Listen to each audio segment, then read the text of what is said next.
संगम के तट पर लगा है माघ मेला, जिसकी छटा न केवल प्रयागराज बल्कि पूरे देश तक फैली हुई है।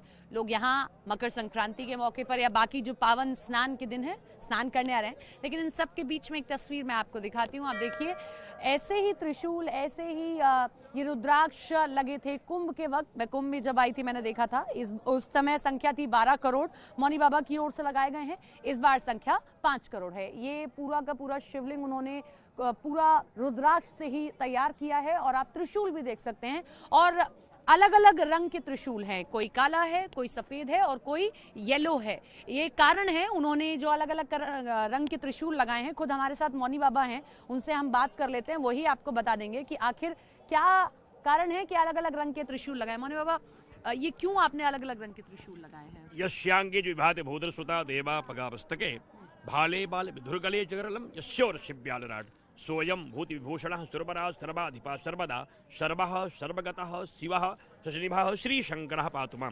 देवादिदेव आदिदेव महादेव भगवान शिव करुणा की मूर्ति हैं, कृपा करते हैं, विष देने के बाद भी वरदान देते हैं। ऐसे जिनको धतूर खिलाइए तब भी आशीर्वाद दिया, ऐसे महादेव को प्रसन्न करके 5 करोड़ 51 लाख रुद्राक्षों की ज्योतिर्लिंग बनाई गई है, जो सर्व कामना सिद्धि के लिए स्थिति में है।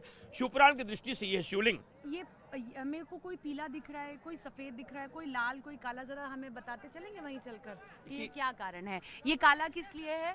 देखिए ये काला त्रिशूल जिसे आप देख पा रही हैं, हाँ। ये आतंकवाद विनाश और बांग्लादेशी हिंदुओं के रक्षार्थ विशेष रूप से संकल्पित है। क्योंकि वर्तमान समय में बांग्लादेश के हिंदुओं के साथ अति अन्याय हो रहा है। मेरी बेटियां वहाँ अन्याय की शिकार हो रही हैं, जिसको बर्दाश्त अब नहीं किया जा सकता है। स्थिति में है लाल त्रिशूल देश की अर्थव्यवस्थाओं को मजबूत करने के लिए, भारत की संपन्नता के लिए है।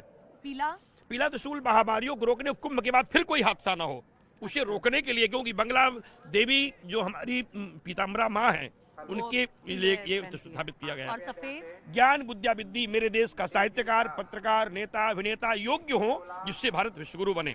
आप भी पूरे रुद्राक्ष में हैं, मैंने आपको कुंभ में भी देखा, बिल्कुल यही स्वरूप था। इतना रुद्राक्ष क्यों? एक शब्द में या एक लाइन में मैं पूछूं जल्दी से। बस मैं भू समाधि लिया था जब नेपाल में, तो महाराज नेपाल नरेश ने मुझे चंद्रमा मुकुट रुद्राक्ष मणियां दी थी, और उसे मैं बाबा की कृपा से भूतनाथ के पास धारण करता हूँ, जिससे कि बाबा की क्रियाओं से मुझे सिद्धियां प्राप्त हो जाए। माघ कैसा लग रहा है? व्यवस्था वगैरह कैसी? बस व्यवस्था दिव्य है, भव्य है, सुंदर है। हाँ। और सब माँ गंगा में डुबकी लगा रहे हैं, हर हर गंगे गा रहे हैं। आप आज डुबकी लगा रहे हैं कि कल लगाएंगे? कल लगाएंगे, परिक्रमा करेंगे 1644 विहार लेट के हाथ। मतलब सभी जो साधु संत है वो कल लगाए, क्योंकि सूर्य उत्तरायण कल ही होंगे। तो सूर्य उत्तरायण जब होता है, मकर संक्रांति तभी मनाई जाती है। खर मास के वक्त जो शुभ कार्य रुक जाते हैं उन्हें दोबारा करना शुरू कर दिया जाता है जब सूर्य उत्तरायण हो जाता है। लेकिन बहुत खूबसूरत हमेशा से ये जब भी लगता है, चाहे कुंभ के वक्त लगे, माघ मेले के वक्त लगे, आकर्षण का केंद्र रहता है। बड़ी संख्या में लोग पहुंचते हैं, अपने फोन्स में ये तस्वीरें कैद करते हैं, क्योंकि इतनी संख्या में त्रिशूल लगाना, रुद्राक्ष लगाना कम ही दिखता है।